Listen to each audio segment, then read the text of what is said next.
Okay guys, welcome back na naman sa aking YouTube channel. No? So bukas update kay Nightcrow, starting yan ng 7 AM ng umaga hanggang 9:30 AM ng umaga pa rin. Sa tingin ko medyo late to.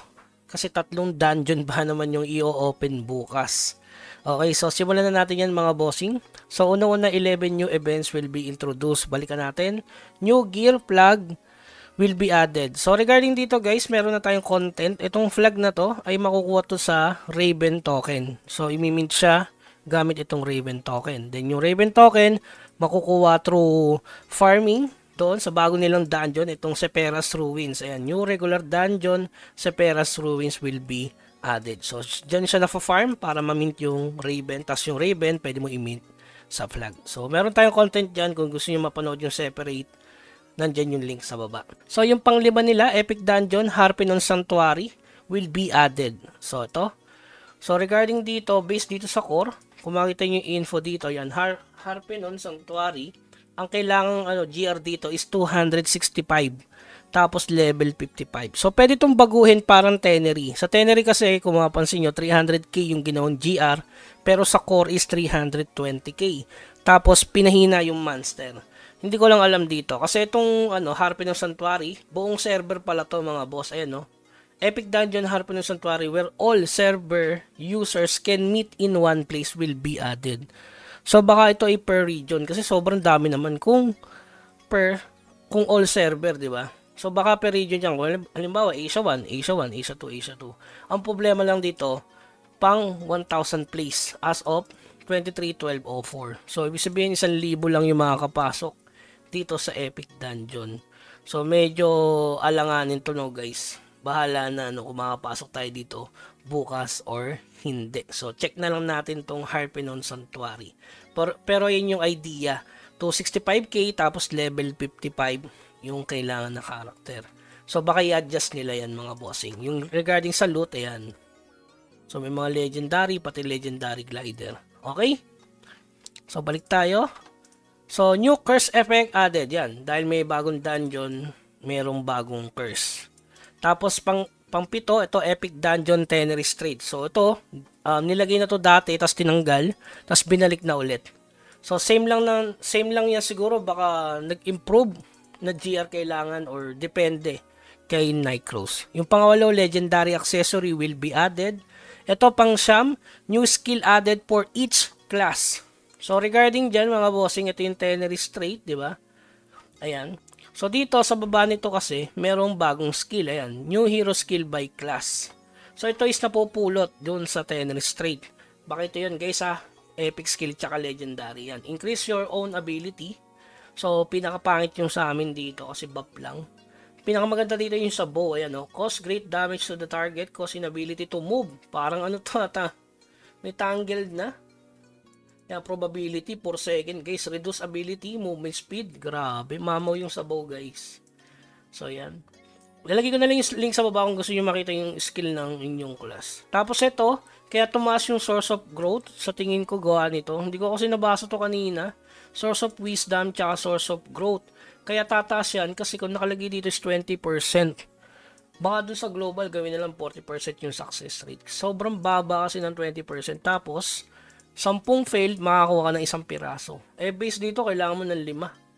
So, kung malas ka, 250 na source of wisdom yun. Madami-dami yun. Tapos, source of growth. No? So, madami kang magagamit dito kapag kukunin mo to. Okay? So, ito, source of truth, 10 pa. Oh. Pang level 2. Kaya talagang ubos ang source of growth tsaka source of wisdom. Kung ito yung materials guys, possible na pwedeng baguhin yan. Or hindi ito yung bagong skill na lalabas. So idea lang yan mga bossing. Okay? So yung pang 10 word dungeon season 23 will commence at yung pang 11 is word content season 11 will commence. Ako na tayo dito sa 11 new events will be introduced. Sobrang dami na kalang event no. So isa-isa na natin yan. Nightcrow Gear Crafting Event. So regarding dito, kailangan mo na 5+8 para sa isang +9. Ganun lang mechanics niyan mga boss. Kasi sobrang hirap mag +8 to +9 eh. Ang baba ng chance. Kaya yun, sacrifice ka na lang ng 5+8 para sa isang +9. Goods naman din yan. Baka sa susunod, 5+9 para sa isang +10, no? So ito, Legendary Gliding Crafting Event yung sumunod.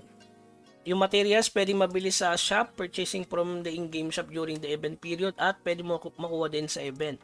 So sa tingin ko itong meticulous wing at saka yung delicate feathers of the sky yan mga bossing. So yun, pwede mo makapag-craft dito ng Sure Ball Legend kaso 20% nga lang yung probability. At least Sure Ball, no? Nakakita na tayo ng mga Sure Ball Legendary na glider mga bossing. So regarding dun sa dalawa, nakita ko yan sa mission completion. So itong Meti tsaka Delicate Feather of the Sky. So ito, alam ko isa lang yung reward eh. So makakuha ka ng Piece of the Sky. So check natin sa mission completion. So sa mission completion, syempre, all the aircraft, DP3 years na naman, HP Potion, yun. All dungeon, tapos puro all aircraft. So Delicate Feather, ito na yun, Defeat Battlefront lang. Yan. Ilang piraso to? 1, 2, 3, 4, 5, 6, 6 lang. Mapapalit doon sa 6 na piraso. Uy, pwede. Delicate Feather of the Sky. Yun. Artisan Aircraft Toolbox bound. 2. O nga no, pwede. Artisan Aircraft Toolbox. So, pwede na. 2 piraso, no? May chance na maging epic yan.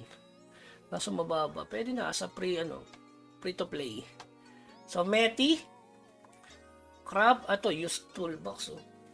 So, medyo mahirap to. 15 pieces na Master Aircraft Toolbox. Kaya pala tumaas yung Piece of the Sky doon sa server namin, no? So, yan. So, Legendary Widecam, Resplendent Storage, Splendid Wind of the Sky, Storage, use. Makakuha ka yan. Pang-craft dun sa isa. Comet Resplendent Glider Storage 3 times. Makakuha na Legendary Glider. Legendary Glider Chest? Turbo Legendary? Aba, maganda to ah. Ayos. Sa glider event. Grabe naman glider event to. Ng dami. So, bukas meron ding Legendary Challenge. Attempt to combine Epic Mount twice. Ayan. Twilight Splendid. So, weapon. Agad din yung yung halo-halo. Summon Epic Mount twice. Epic Weapon Style. So, katulad lang din dati. Tapos may Legendary Mount Weapon Style Event Challenge Selection Chest. Okay? So, ito maganda. Use Spirit Summon. Yung binili nyo summon, huwag nyo munang buksan. Bukas na lang. Ayan. May bigay siyang reward. At saka Spirit Tree Fruit. Ano ba ito Spirit Tree Fruit? Yung epic skill ba yan? So, yun. Abangan na lang natin bukas mga bossing. Tapos ito, Micro Gear Event. So, hindi ba na siya? Times 2 na kasi yung reward guys. Kailangan mong magbasag ng 5. Babalik lang yung 3.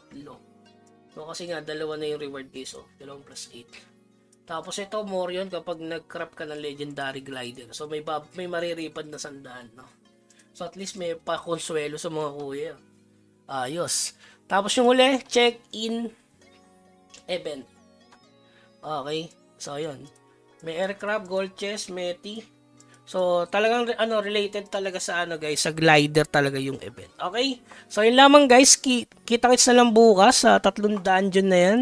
So, bahala na kung makakapasok ba tayo o hindi. Pero advice ko lang dito, i-max nyo na yung growth rate nyo. Kasi nga, yung Harpinum Sanctum na to or Sanctuary is first 1,000 na malalakas. Sana hindi ganun. Sana ibahin nila yung mechanics. Okay, so yun lamang guys. Keep grinding hanggang sa muli. Paalam.